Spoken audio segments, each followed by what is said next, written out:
Hello, welcome back to my garden. Today I'm going to be doing, I'm going to be planting out foxglove, which might be in the title so you guys know what I'm doing. But before I do that, I want to plant out these. This is Jumbo Virginia peanuts. I've never grown peanuts before. So this is something I want to give a try. And I bought these over at Burpee. Not sponsored, just telling you where I got them. It was just one of those things during the winter time as I was doing my seed shopping that I thought, oh, peanuts. I've never done that before. And got these raised beds and I thought, well, why not? Give it a whirl, see what happens. Again, I've never grown peanuts before, and according to the instructions, you just stick them about 2 inches deep and then water in, and in about 120 days you have plants. Now I'm supposed to be seeding these, sow seeds 2 inches apart. It seems awfully close. But again, what do I know? So I'm just going to be putting these right in here. I don't know if I should even be shelling these or just sticking the whole thing in. I'm just sticking the whole thing in. Worst case scenario is the shell breaks down in the damp, warm soil. And then provides nutrients, I guess, to the peanuts itself, to the peanut itself. Again, I don't know, I've never done this before. Well, duh. If you've grown peanuts before, please let me know. Feel free to say, Jason, you're making a horrible and tragic mistake. Tell you what I'll do is after this row, I will shell some and then just put the nut itself into a row. And again, see what happens. I'm just gonna leave the shells right on top and they'll rot down. And we'll just take the nut itself, push it down 2 inches in the ground. I don't think you're supposed to do this, but again, I've never done this before. So who knows what'll happen here. And did I bother Googling any of this? No, because that would be just way too hard. But peanut shells aren't exactly very thick. So I'm hoping that they will just break down and the plants will do what they do. I'll do this last row shelled. Now, I still have plenty left over, so worst case scenario, if the ones I put in there with the shell don't grow, or if none of these grow, well, I can always try again. Again, if you think I have made a horrible mistake, or if you've grown peanuts before and have any hints or tips or suggestions, please leave those comments below. I'm a learning gardener here, so. Next, let's go take a quick look at the greenhouse before we get to planting. So as you can see here, I've put up the shade cloth in the greenhouse because, as I think I mentioned in a prior video, this week was supposed to be in the low 80s, which means the greenhouse will be a consistent 120 and possibly even higher because the needle stops at 120 on the thermometer. So the shade cloth went up. Funny enough though, like I said, also said I think in the prior video, the temperature is supposed to go down into the mid 60s next week. I don't know. But either way, the shade cloth is up, and I think this isn't shot here. But over here, a lot of my plants, and eventually as the sun moves across the sky, the shrub cuttings will all be in shade. The only spot that will get a lot of sun is right up here in front. So I will be moving plants through this area. So plants like the foxgloves can stay on the potting bench, but other plants such as tomatoes or carnations or verbena, they'll all move to the front of the table here. And as I've said before, there's a lot of planting to be doing, and the sooner I can get a lot of this stuff in the ground, the better, because if I wait too long, it just gets too hot and then the plants will struggle too much. Again, experienced gardeners, you all know this, so I'm preaching to the choir as I normally do, and I do apologize if I sound like I'm preaching to the choir. If you guys have any thoughts or questions or comments, again, feel free to leave them below. I'm always open to criticism or ideas or anything like that. Inside the greenhouse, let me show you real quick. So as you can see here in the greenhouse, it's gotten quite dark. The prior shade cloth I had was 75% shade. The inside of the greenhouse still heated up a lot. So this year I bought a new shade cloth and it's 90%. So it's gotten a whole lot darker. It's also a whole lot cooler inside the greenhouse, which is a plus, but unfortunately a lot of these plants here aren't getting a lot of sun. They will get some morning sun because the sun comes in from basically behind you guys, and they'll get a little bit of late afternoon sun coming in just underneath the shade cloth here. But obviously this does the plants no favors especially if they're sun-loving plants. So it's very important that I start taking plants off the potting bench, planting them out, taking stuff from in here, getting it outside onto the potting bench or the table so where I can get more sun, start cycling these plants around, and really just start planting them out. And as I mentioned a second before, the sooner I can get them planted out, the sooner they get established, the sooner they'll be able to tolerate a hot summer. So let's get to planting. Alrighty, so here we are at the side of my house, and this is what I call the driveway bed. This location, even though you can see most of it is still in sunlight, this actually is the shadiest spot of the entire property at the moment. When I moved in, the grass went from the driveway right up to against the house, and it just seemed like a waste, and I wanted plants, and many of the plants that I wanted are shade loving. I had, as you know, some hostas in this bed, which I've pulled out and rescued. I have some in substance starting to push up now, and I'm debating about whether I should pull it out of the ground and pot it up and put it up on the front porch as well, or should I just leave it since it's already starting to leaf out and leave it till next year or the fall? Not sure. Guys, let me know your thoughts below. There's somewhere in here, there's a Patriot Hosta too, and it's always a late bloomer. I think as soon as I start seeing the stalks of that come up, I'll then at that point yank that. Actually, I think I see it now. Funny what you spot when you're not really looking for it. Either way, let me give you a quick look at the bed and what we're gonna do today. All right, so over here, this is oak leaf hydrangea, and it's getting taller. It's looking very good, and as long as the deer stay away from it, it's pretty happy. Right, obviously this is a white foxglove.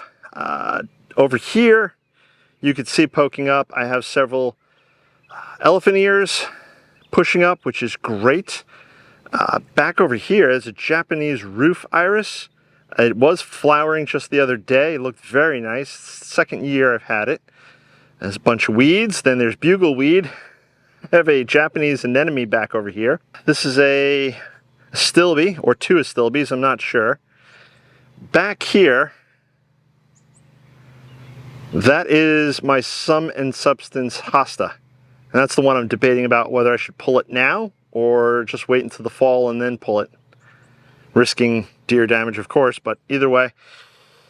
Along the back I have an agapanthus, and there's a plant which name eludes me at the moment, but I'm sure I'll come to know it quite well.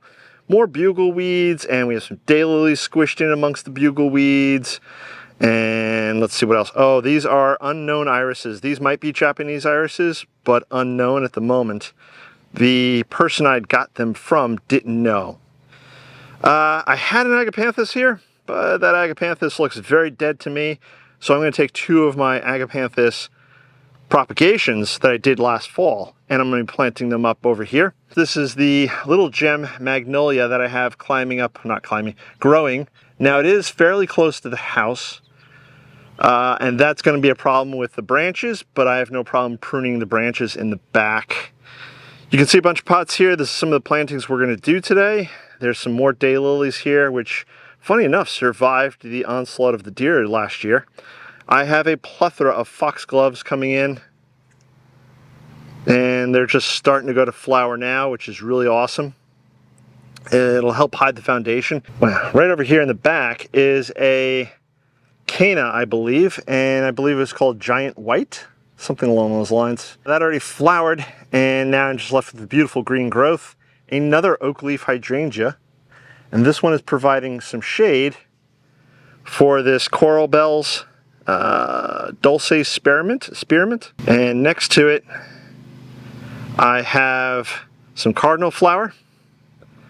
There's another Coral Bells back over here. That one is Plum Pudding. Big old gap as to where the two hostas were that I pulled. And I plan on putting a bunch of foxgloves here. And I have a bunch of ferns. There's a trillium or so down there someplace in greenness. And then the big ferns, I forget what the one in the front here is. I think it might be autumn something or other. And then if we come around to this side, down here is a Japanese painted fern. So that's the bed. You may have noticed again some of the plants as we were passing over. I may have mentioned them that we'll be planting up today. A lot of foxgloves, and I'm also going to be planting up the last of my Pinto Mix Coleus. They do fairly well in this spot over here. Again, they get a lot of morning sun, early afternoon, but then they go in shade the rest of the day, and they were thriving there last year. So let me stop yapping and let's start planting. All right, the first plants we're going to do are these foxglove. These are Dalmatian white foxgloves. We're just gonna, like you saw me do before, and like you guys have probably done a million times before, just move the mulch aside. Now these are first year, so again, you guys know that they're not gonna flower this year. I have weeds, little weeds, big weeds everywhere. 'Tis the season, springtime, everything's growing. Beautiful, you get in there.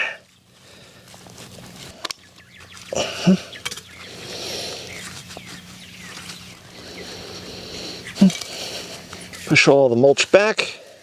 I forgot one, it's okay. We're gonna do this one right here.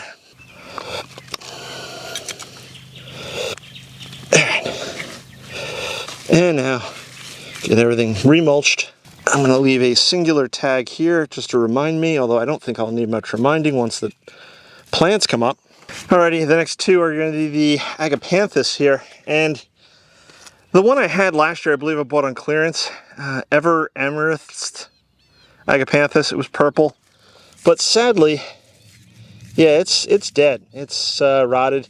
And you know what, let's dig it up. Now, many of these roots, they look good. They don't look brown and rotted. So I'm just wondering, let's see here. I got a lot of loose roots here. There still seems to be some of the core left over. I'm thinking this Agapanthus got hit really hard with a freeze or a frost.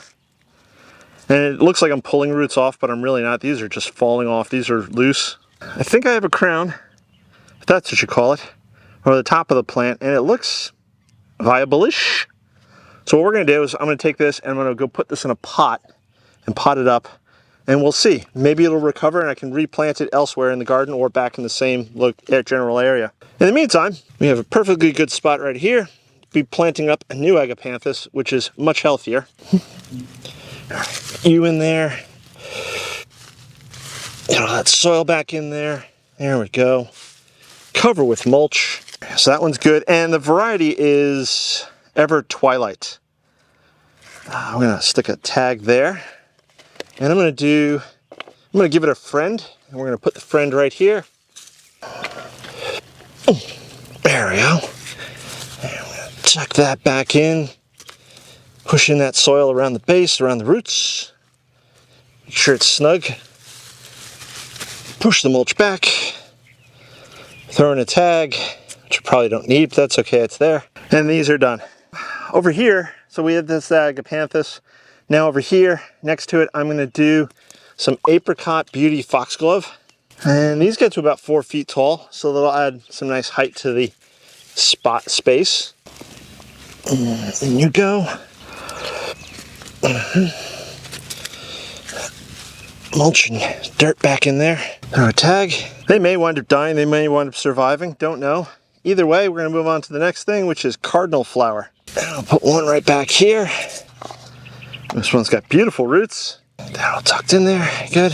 I'm gonna do one right here. Okay, that one's done. Now I think I'm gonna do a drift right in here of the Coleus.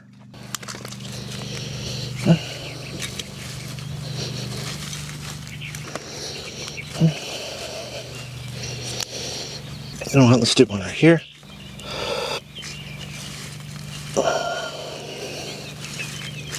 All right, so those are done. The last batch that I'm going to do are the white foxgloves. These get quite large. I believe it's 4 to 5 feet. So I'm just going to be sticking 5 of them into this area. And hopefully, next year, they really fill in. And I won't have to pay any more attention to this little area because it'll just be littered with foxgloves. Now, a lot of these foxgloves that you may see here around me, or you've seen elsewhere in the other shots, they pretty much were all self-seeded. Yes, I did plant into the area the last few years, but many of them are self-seeded. And that's what I like, a plant that can take care of itself. And then my only problem is, do I have too many of that particular plant in one particular area, so then I have to edit them out, remove the excess. But that is not a problem for me yet, because this is still a new garden. I don't know about you guys, sometimes as I'm planting and doing things here, I feel like I'm playing a game of Twister. Trying not to step on various plants in these beds here. All right, let's clean up. In case you were wondering, I did wind up watering that entire bed. I just wasn't gonna bore you guys with that. You've seen me watering stuff before. So, as you can see, I still have stuff here on the potting bench. Still have quite a few foxgloves. I'm not sure if I'm gonna still plant them out into that bed or not, or if I'm gonna plant them somewhere else in the garden. Not too many spaces left that are shady enough where I can plant foxgloves. So some of these, or many of these, may be given away to friends and family. And like I said before, I have stuff to get out of the greenhouse still. And I have stuff in front of this potting table here on the other table that still needs sun. So I'm here hiding in the shade because it's warm out. Next few weeks, I'll be doing a lot of planting out. So if you haven't subscribed, please subscribe, click that bell icon to be notified when I do post a new video. My new book will be coming out very shortly, and I will be announcing that soon, hopefully Friday. We'll see. Check out all the links below. Be sure to head over to growinggreenfinger.com. Check out, see if there's anything new over there. Again, if you don't like signing up for Instagram, then you can always go over to growinggreenfinger.com, scroll all the way to the bottom of the homepage, and there you will find all my Instagram photos mirrored. Sophie's hot, I'm hot and thirsty. So we're gonna go catch you on the next one. Bye-bye.